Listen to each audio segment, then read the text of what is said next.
신명기 34장 7절에 보면은 모세가 죽을 때 나이 120세였으나 그의 눈이 흐리지 아니하였고 기력이 쇠하지 아니하였더라 말씀하고 있습니다.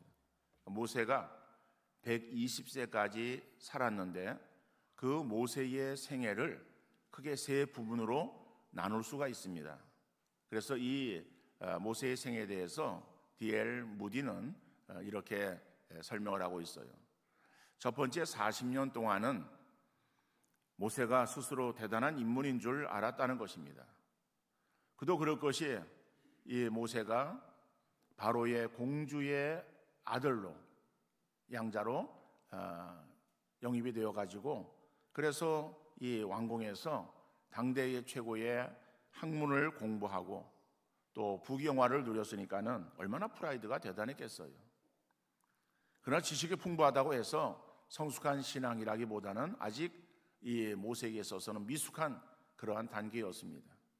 그 다음에 그는 살인사건에 연루되어서 미디안 광야로 도망을 합니다. 애굽의 왕자가 하루아침에 도망자 신세가 되고 말았어요. 그래 이 두 번째 40년 이 동안은 광야에서 양떼를 돌보던 그 모세는 자기가 아무것도 아닌 존재임을 깨닫게 되어집니다. 그 다음에 마지막 세 번째의 그 40년 하나님의 부르심을 받고 그리고 이 모세는 하나님의 종으로 이스라엘을 이끌고 광야에서 엄청난 기적의 역사를 연출하게 되어집니다. 이때 모세는 자기가 아무것도 아닌 존재임을 깨달았지만은 그러나 하나님이 함께 해주시면은 무엇이든지 할 수 있는 그러한 존재임을 다시 한번 자각하게 됩니다. 다시 말해서 자기가 이제는 하나님의 사람이 되었음을 깨닫게 되었다는 것이죠. 이 모세를 통해서 우리가 발견할 수 있는 그러한 사실은 내가 대단한 줄 아는 것은 착각이요 그러나 내가 아무것도 아닌 줄 아는 것도 역시 오해라고 하는 것입니다. 내가 하나님의 종으로 하나님의 사람으로 하나님께 붙잡히기만 하면은 그러면은 우리는 연약한 존재이지만은 그러나 또 하나님의 능력으로 모든 것을 할 수 있는 것을 우리가 믿는 것이 진짜 신앙이라고 하는 것입니다. 결국 신앙이라고 하는 것이 무엇이냐? 신앙은 무게중심이 자기의 중심에서 하나님 중심으로 옮겨지는 것을 말하는 거예요. 자기 중심으로 살던 사람이 이제는 하나님 중심으로 살아가는 그러한 그 삶의 모습, 이것을 하나님 믿는 신앙이라고 말할 수 있다는 거예요. 성숙한 신앙의 모습은 자기가 무엇인가 할 수 있는 능력의 사람이라는 자만심을 가지고 있다가 그것이 여지없이 무너지고 깨지게 되어서 자신의 무능함을 깨닫게 되어지는 거예요. 깨어지는 가운데에 진정으로 하나님을 만나고 하나님을 신뢰하는 믿음으로 다시 일어나서 이제는 연약한 자기 능력이 아니라 자기 속에 역사하시는 전능하신 하나님의 능력으로 주어지는 모든 일들을 감당할 수 있음을 확신하는 것이다. 이게 믿음의 사람의 모습인 줄 믿으시기를 바랍니다. 자, 이런 과정 속에서 우리가 지난주에 믿음의 사람에게 그 믿음의 방향을 제시해 주는 것이 지식이라고 말씀을 드렸어요. 그러니까 지식이 있어야 되는데 그 지식은 결국 우리의 믿음의 사람으로서의 나가야 될 그런 방향을 제대로 알려주는 것이다. 그런데 지식으로만 그치는 것이 아니라 그 지식에 절제가 필요함을 말씀드렸어요. 절제는 자기 개인의 유익이나 신앙의 유익을 위해서도 필요한 것이지만은 그러나 더 필요한 것은 다른 사람과의 관계 속에서 이루어야 될 요소임을 말씀을 드렸어요. 다시 말하면은 자제하고 참고 하는 그런 것들이 자기 어떠한 개인의 유익을 위해서 아니면은 자기 개인의 신앙의 유익을 위해서만 그것이 사용되어지는 것이 아니라 다른 사람과 관계 속에서 다른 사람을 위하여 자제하고 절제하는 그러한 일들이 있어야 됨을 말씀을 드렸습니다. 그래서 다른 사람과의 오랜 시간 동안 좋은 관계를 유지하기 위해서 절제가 절대적이다라고 그렇게 말씀을 드렸어요. 다른 사람을 위해서 자기의 유익이나 만족을 조금 양보해야 되고, 또 다른 사람에게 너무 과하게 행동해서는 안 되는 것이겠죠. 더 나아가 상대를 무시하거나 자기 자랑이나 교만으로 일삼아서도 안 되는 것입니다. 다른 사람을 배려하여 예의를 지키면서 상대방의 형편을 헤아려서 자중하는 그러한 신앙의 모습을 가져야 됨을 말씀을 드렸습니다. 자, 그러한 다음에 이어진 오늘 본문의 말씀에서도 계속해서 인내와 경건을 말씀하고 있는데, 이 요소가 우리의 신앙생활에 어떠한 역할을 감당하고 있는지를 다시 한번 살피면서 우리에게 주시는 은혜를 함께 나누는 귀한 시간 될 수 있기를 바랍니다. 첫 번째로 인내는, 오늘 두 가지 요소 가운데서 첫 번째는 인내를 말합니다. 그런데 그 인내는 온전한 믿음을 이루는 절대적인 요소라고 하는 것입니다. 우리가 온전한 믿음을 이루어 나가려고 할 때에 우리에게서 절대적으로 필요한 요소가 무엇이냐, 그거는 인내하는 것이다라고 하는 거예요. 그래서 오늘 본문에서 보니까는 절제의 인내를 이라고 말씀하고 있어요. 여러분, 인내는 쓰고 열매는 달다라고 하는 말이 있어요. 이것을 사자성어로 표현하면은 고진감래라고 말할 수 있습니다. 쓴 것이 다하면은 단 것이 온다는 말이에요. 고생 끝에 낙이 온다는 그러한 의미의 말입니다. 참으면 단 것이나 낙과 같은 감미로운 결과가 주어지지만은, 그러나 그러한 결과를 얻기 위해서의 과정은, 이거는 쉽지 않다는 거예요. 그 과정에는 그것을 이루기 위해서는 참아야 되는데, 참는 것이, 이것이 쉽지 않은 일이다, 잘 안 되어지는 일이다라고 하는 거예요. 특별히 현대가 되어지면서 현대의 문화는 점점 인스턴트화 되어지고 있어요. 그러니까 빨리빨리 모든 것들이 이루어져 가는, 그리고 그렇게 되어지기를 바라는 그러한 상황에 우리가 처해 있다는 것이죠. 어떤 사회학자는 라면에서부터 인스턴트 시대가 본격적으로 시작되었다고 말하기도 합니다. 여러분, 우리가 먹는 라면, 그 라면은 1958년 일본 안도 모모후쿠라고 하는 사람이 2차 세계대전 이후에, 그러니까 일본이 패전국 아닙니까? 그러니까 2차 세계대전 이후에 일본이 식량난이 허덕였어요. 그래서 그 식량난을 해결하기 위해서 고민하다가 최초의 인스턴트 식품인 치킨 라멘을 개발했다고 하는 거예요. 그런데 원래 일본은 라면이 있습니다. 라멘. 그러니까 일본의 라멘은 우리가 말하는 라면은 아니에요. 우리는 라면 그러면은 그냥 즉석 식품, 그냥 이렇게 물에 넣고서 끓여서 스프 넣고 그냥 그래서 먹는, 그래서 그것이 그저 불과 몇 분이면은 그냥 우리가 먹을 수 있는 그러한 음식이 되어지는 것을 생각하는데, 원래 일본 라면은 그런 것이 아닙니다.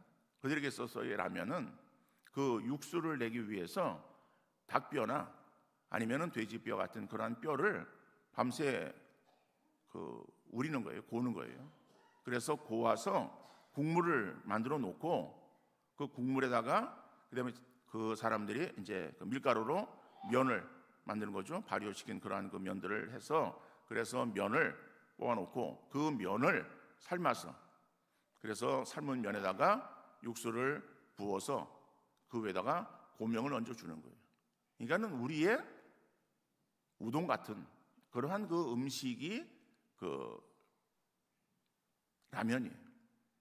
근데 그것은 금방 뚝딱 되어지는 것이 아니라, 그것을 먹을 때는 뚝딱 먹을 수 있는, 그냥 쉽게 나올 수 있는 음식이지만은, 그거를 만들기 위해서는 밤새 국물을, 육수를 내야 되고, 그리고 밀가루를 발효시켜서 발효되어진 그러한 것을 면을 뽑아야 되고, 뽑은 그래서 만들어 놓은 그것을 이제 끓이는 것이기 때문에, 그래서 시간이 많이 걸리는 음식이에요.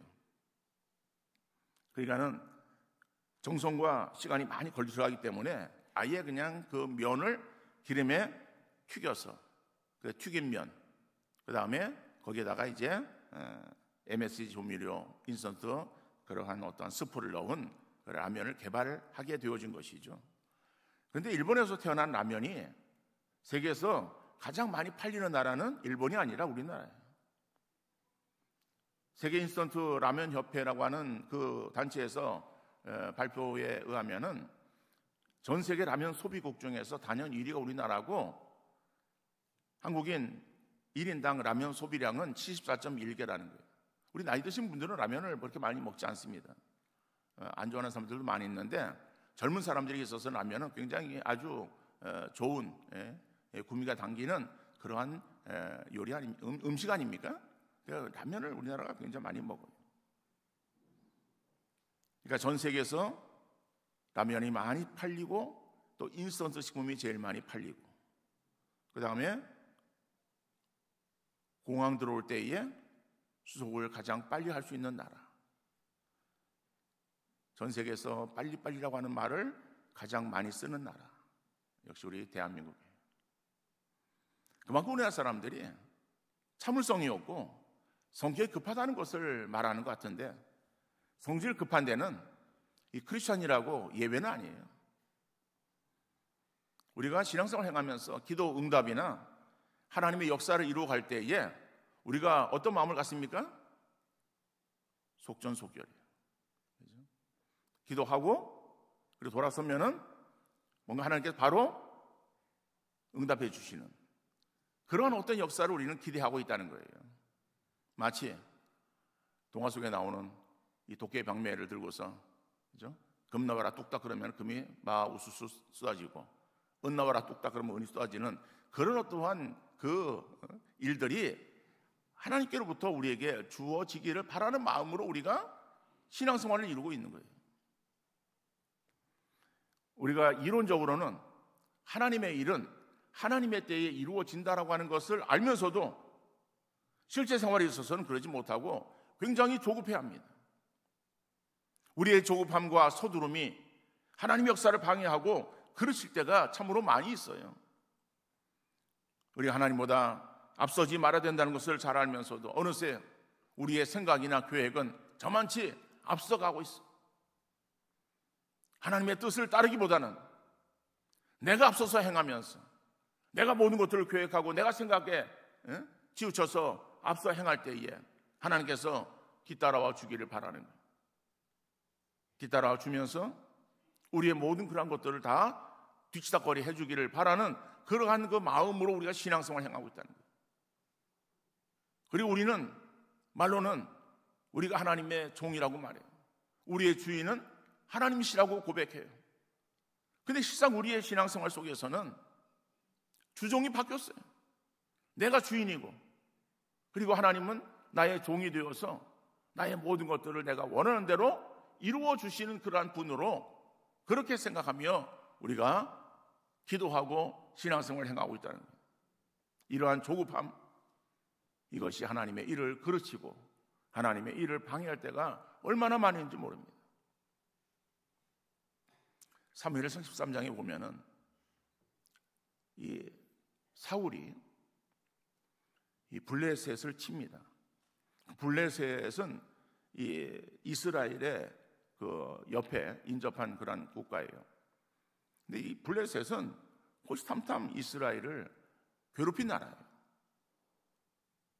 그래서 이 사울이 왕이 되고 나서 그 블레셋을 공격하기 위해서 군사를 모집합니다. 그러니까 이스라엘은 정규군이 없어요. 상비적으로 늘 이렇게 형성되어 있는 군대가 없어요.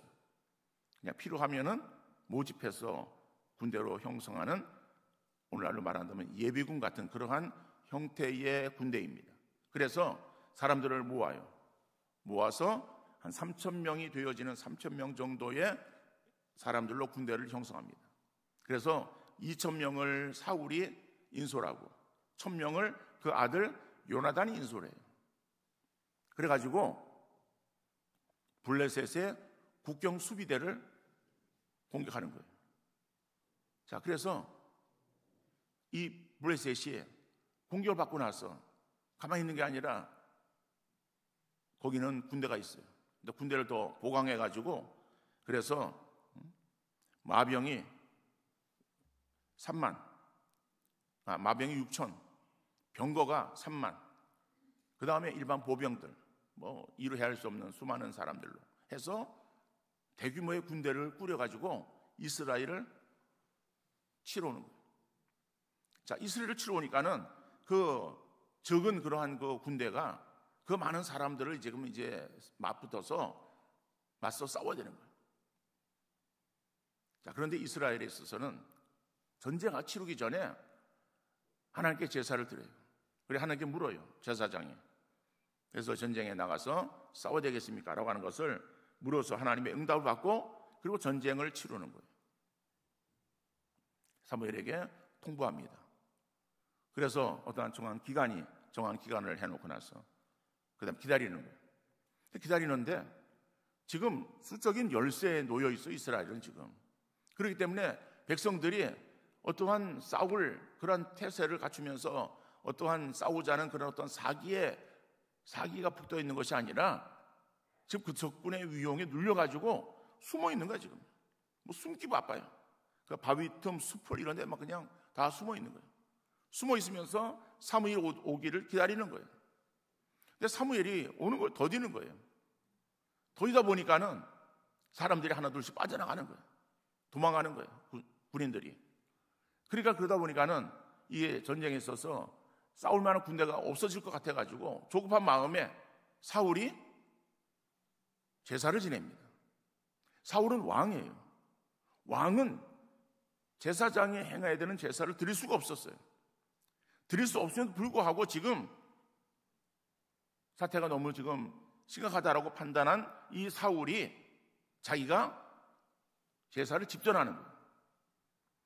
제사를 드리고 나서 사무엘이 왔어요. 그러니까 사무엘은 약속한 날짜 그날에 오긴 왔는데 그 날짜에 이른 시간 온 게 아니라 늦은 시간 온 거예요. 그러니까는 그 날짜가 되어져서 더 기다리면 조급한 사울이 그 날짜가 지나고 나서 제사를 지낸 것이 아니라 그 날짜에 미리 제사를 지낸 거예요. 그리고 사무엘도 그 날짜에 왔어요. 와서 보니까는 사울이 제사를 드린 거예요. 왕이요, 도대체 어찌된 일입니까? 라고 물었어요. 그랬더니 사울이 여차여차 자초지종을 다 설명을 했겠죠. 그럴 때에 사무엘이 말을 합니다. 사무엘상 13장 14절입니다. 지금은 왕의 나라가 길지 못할 것이라 여호와께서 왕에게 명령하신 바를 왕이 지키지 아니하였으므로 여호와께서 그의 마음에 맞는 사람을 구하여 여호와께서 그를 그의 백성의 지도자로 삼으셨느니라 하고, 다시 말하면은 사울이 조급한 마음에 자기가 해서는 안 될 그 일을 시행했을 때에 결국 그 일로 인해서 사울이 폐위가 되어지는 거예요. 그 왕위에서 결국엔 쫓겨나는 거예요. 하나님의 생각이나 뜻보다 자기의 생각을 앞세울 때에 일이 잘 되어지는 것 같지만 여지없이 무너질 수밖에 없는 거예요. 하나님의 뜻을 구하며 나가는 것이 늦는 것 같지만은 가장 빠르고 정확한 길임을 믿으시기를 바랍니다. 조급함으로 내 생각이나 판단을 앞세우는 것이 아니라 인내하며 하나님의 뜻을 물으며 구하는 우리 모두가 되어질 수 있기를 간절히 바랍니다. 여러분, 내 인내한다는 것은 내 마음대로 되는 것이 아니에요. 여러분, 참는 것이 제대로 되어집니까? 사회 현상이, 사회적인 그런 어떤 그 상황이 급하게 지금 돌아가는 그러한 상황이기 때문에 우리가 어쩔 수 없습니다라고 그렇게 변명할 수 있겠습니까? 아니에요. 상황이 어떻건 형편이 어떻건 우리의 지금 처한 그러한 것 또한 환경이 어떻건 관계없이 하나님의 뜻을 물으며 하나님의 일하심을 우리가 기대하면서 그 하나님의 역사하심을 우리가 바라보며 그것을 기다릴 줄 아는 그러한 신앙의 모습이 되어야 될 줄로 믿습니다. 그것은 우리의 어떠한 뜻과 우리의 생각으로는 이것이 가능하지 않다는 거예요. 저 사람은 성격이 느긋해서, 나는 성격이 급해서, 성격이 급하고 성격이 느긋하고의 차이가 아니에요.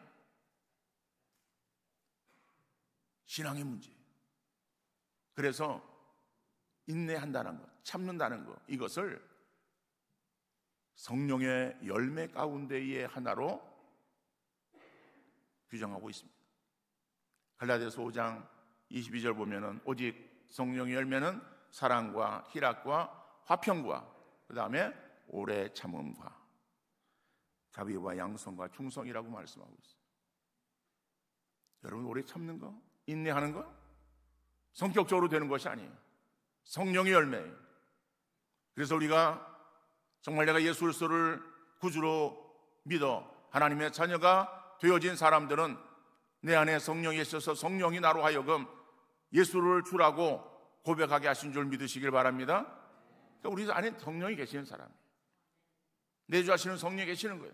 그렇다면 내 안에 계시는 성령, 그 성령께서 내 안에 충만하게 역사하셔서 내가 정말 그 성령의 열매가 맺혀지는데 그 가운데에 오래 참음의 열매, 인내의 열매가 맺혀지는 우리 모든 성도 되어질 수 있기를 간절히 바랍니다.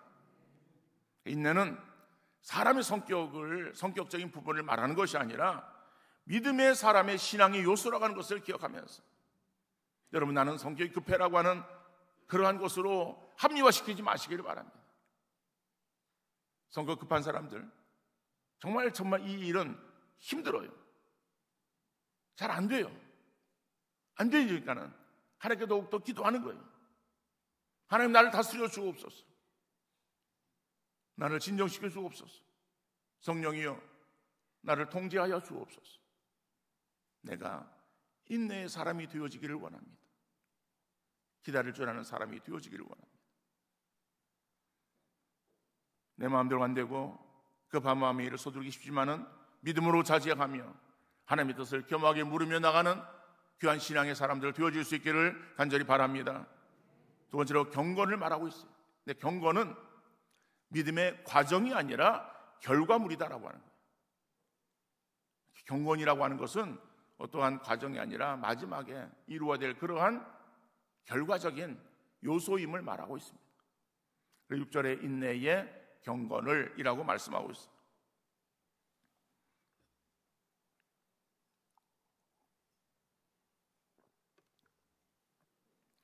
영국의 이 풍자 만화가, 풍자하는 만화로 풍자하는 그런 사람, 풍자 만화가인 이 맥스 비어봄이라고 하는 그런 사람이 쓴 우화 소설 가운데에 행복한 위선자라고 하는 그러한 책이 있어요. 이 소설의 주인공은 조지 헬이라고 하는 이름을 가진 사람이에요. 그러니까 헬이라고 하는 그러한 그 이름은 지옥이라고 하는 이름이에요. 그러니까 이름에 헬이 붙어 있어요. 그러니까는 이 사람은 이 겉모습이 아주 험악하기 그냥 짝이 없어요. 그리고 인간미라고는 눈곱만큼도 찾아볼 수가 없는 사람이에요. 성격까지 괴팍하게 해서 사람들 사이에 늘 분란만 일으키고 방탕한 삶을 살았어요. 그러던 어느 날 그는 사랑에 빠졌어요. 그 사랑에 빠진 대상이 누구인가 하면은 당시에 순결한 오페라 배우였던 이 제니 미어에게 이 터질 것 같은 사랑에 빠져서 그녀에게 온갖 사랑스러운 말로 청혼을 해보지만은 돌아오는 말은 싸늘한 거절뿐이었어요. 매몰차기 그지없는 거절이었지만은 그는 포기하지 않았어요. 어떻게든 그녀를 좀 붙잡으려고 궁리의 궁리를 거듭합니다. 그러다가 묘안을 하나 짜냅니다. 그는 그저 무도회에서 흔히 사용하는 가면을 사용하기로 한 거예요. 그래서 최고의 가면 제작자를 찾아가서 밀랍으로 성자의 가면을 맞춥니다. 비싼 대가를 지불하고 만든 인자한 얼굴의 가면을 쓰고 그녀에게 다시 청혼을 하게 되었고, 달콤한 사랑의 미러와 그의 인자한 모습에 감동한 여자는 그 청혼을 받아들여서 결혼하게 되었죠. 원래 선량함이라고는 눈을 씻고도 찾아볼 수 없는 그러한 사람이었지만은 자기가 사랑하는 아내를 얻게 되어지자 자신의 본 모습을 감추고 최대한 너그럽고 착하게 살려고 애를 썼어요. 자신이 가진 재산을 다른 가난한 사람들에게 나누어 주는 선행도 잊지 않았습니다. 자, 그러고 시간이 지나가요. 그런데 어느 날 편히 잠을 자고 있는데 손님이 찾아왔어요. 그 손님은 옛 연인이었던 갬복이라고 하는 여자였어요. 행복한 결혼 생활 질투해서 이 조지 헬의 과거를 폭로하기로 한 거예요. 그래서 와서 다 이야기를 한 거예요. 그러자 아내는 남편의 그 얼굴 가면을 벗겨보았어요. 그런데 놀라운 것은 가면 안에 있는 얼굴은 험상궂은 얼굴이 아니라 환한 미소를 지으며 편하게 잠들어 있는 그 얼굴은 가면의 얼굴보다 더 인자하고 푸근해 보였어요. 조지 헬은 비록 가면을 썼지만은 가면 뒤에서 끊임없이 회개하고 성자의 얼굴을 닮으려고 노력했는데, 그러다 보니까 실제로 성자의 얼굴처럼 얼굴이 바뀌어졌다는 거예요. 성자의 얼굴이 되어진 조지 헬은 이제 자신의 진짜 얼굴로 사랑하는 아내와 진실한 사랑의 입맞춤을 하는 것으로 소설은 끝을 내고 있습니다. 자, 물론 이것은 하나의 이야기입니다. 그러나 우리가 옛말에 사랑하면 닮아간다는 말이 있어요.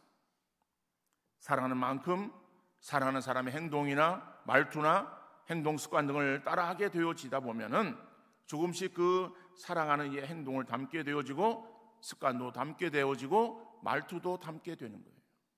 그것은 외모에서뿐만 아니라 마음가짐에서도 마찬가지입니다. 여러분, 진정한 경건이라고 하는 것은 예수 그리스도를 닮아가는 것입니다. 육신의 모습을 입고 이 땅에 오신 예수님을 닮아가는 것이 아니라 예수님이 우리에게 보여주시고 가르쳐주신 그 모습을 우리의 삶을 통해서 재현하는 그러한 우리의 삶이 되어야 될 줄로 믿습니다. 예수님의 성품은 나는 마음이 온유하고 겸손하니 내게 와서 배우라고 말씀하시는 거예요. 그렇다면 우리가 그 예수님의 성품 가운데의 온유함을 우리가 배워나가야 돼요. 그러니까 배운다는 건 잘 안 되잖아요. 잘 안 배워줘도 자꾸 하는 거예요. 하다 보면은 그러면 나의 성품 가운데의 온유함이 깃들이게 되어지는 거예요. 우리 속에서 스멀스멀 피어오르는 교만의 모습은 성령의 모습으로 다 갈아엎어버리고 겸손의 옥토로 바꿔야 될 줄로 믿습니다. 하나님 앞에서 겸손하고 다른 사람에 대해서 하기보다 더 남을 낮게 여기는 그러한 그 마음을 가지고 노력하고 힘써야 되는 거예요. 그럴 때 우리는 정말 예수님의 그러한 그 모습이 우리에게서 향기로 드러나게 되는 줄 믿으시기를 바랍니다. 예수님의 속성은 사랑이에요. 그래서 요한은 우레의 아들이라고 하는 별명을 가지고 주님께로부터 부름받았어요. 그러니까 부름받을 때에 그 요한, 우레의 아들이에요. 불같은 성격의 사람이었어요. 근데 요한은 가장 젊은 나이에, 어린 나이에 부름을 받은 것 같아요. 그래서 그는 가장 오래 살았고 또 그러면서 측근에서 가장 옆에 있으면서 예수님의 사랑을 친히 체험했어요. 그래서 예수님의 사랑이 어떤 것인가를 그는 너무 깊이 깨달았어요. 그래서 그는 그 예수님의 사랑의 모습을 실천하기 위해서 애를 썼을 거예요. 물론 성경에는 그런 말은 없어요. 그런데 요한의 말년에 쓴 요한 서신을 보면, 특별히 요한 1서에서는 하나님은 사랑이시니 서로 사랑하자라고 사랑을 권하고 있어요. 그러니까 요한 1서를 보면 계속해서 사랑이라는 말이 나오고 있어요. 그것이 거짓되어진 그런 어떠한 말로, 위선적인 말로 그렇게 쓴 것일까요? 아니에요. 요한이 정말 그 마음 가운데에 예수님의 마음을 닮아가기를 원해서 힘썼을 때에 그의 마음 속에도 사랑이 가득 차게 되었고, 그래서 그 입에서 나오는 말들은 사랑이라고 하는 말이 나올 수밖에 없었다. 그래서 우리는 그 요한을 가리켜서 사랑의 사도라고 그렇게 우리는 부르고 있어요. 우레의 아들에서 사랑의 사도로 바뀌어진 그것은 요한이 예수님의 그러한 그 사랑의 성품을 담기 위해서 애를 썼을 때에, 그럴 때 그에게서도 그 사랑이 결국에는 전염되어서 사랑의 모습으로 변화되었고, 변화되어진 그 모습이 후대의 사람들에게 있어서는 사랑의 사도라고 하는 그러한 그 하나의 별칭으로 요한을 부르게 되었다는 거예요. 여러분, 이런 변화가 오늘 저와 여러분 우리 모두에게 필요한 줄로 믿습니다. 근데 이런 변화는 저절로 이루어지지 않습니다. 시간이 흘러 나이가 먹고 신앙의 연륜이 깊어진다고 해서 자연적으로 형성되는 것이 아니에요. 디모데전서 4장 7절 8절 말씀 보니까는 망령되고 허탄한 신화를 버리고 경건에 이르도록 내 자신을 연단하라. 육체의 연단은 약간의 유익이 있으나 경건은 범사에 유익하니 금생과 내생에 약속이 있느니라. 여러분, 경건에 이르도록 부단히 우리가 힘쓰고 노력하고 애써야 됨을 말하고 있는 거예요. 육체의 건강을 위하여 연습을 하듯이 영적 경건을 위하여도 더욱더 힘써 부단히 훈련해야 됨을 말하고 있는 거예요. 그럴 때 육체의 연습은 약간의 유익이 있지만은 경건의 훈련을 쌓아서 경건한 삶을 살아간다면은 그것은 이 땅에 사는 사람들에게도 인정을 받게 되었지만 하나님 앞에 갔을 때에 우리가 상급받을 수 있는 근거가 되어진다라고 말씀하고 있어요. 그래서 우리가 경건의 삶을 이루기 위해서 날마다 우리 자신을 쳐서 복종시키며 경건을 이루기를 힘쓰는, 그리고 그것을 훈련하는 우리 모든 성도 되어질 수 있기를 간절히 바랍니다. 인내함으로 하나님의 뜻을 이루어드리며 경건에 힘써 금생과 내생에 약속을 받아 누리는 우리 귀한 믿음의 성도 다 되어질 수 있기를 주님 이름으로 축원합니다.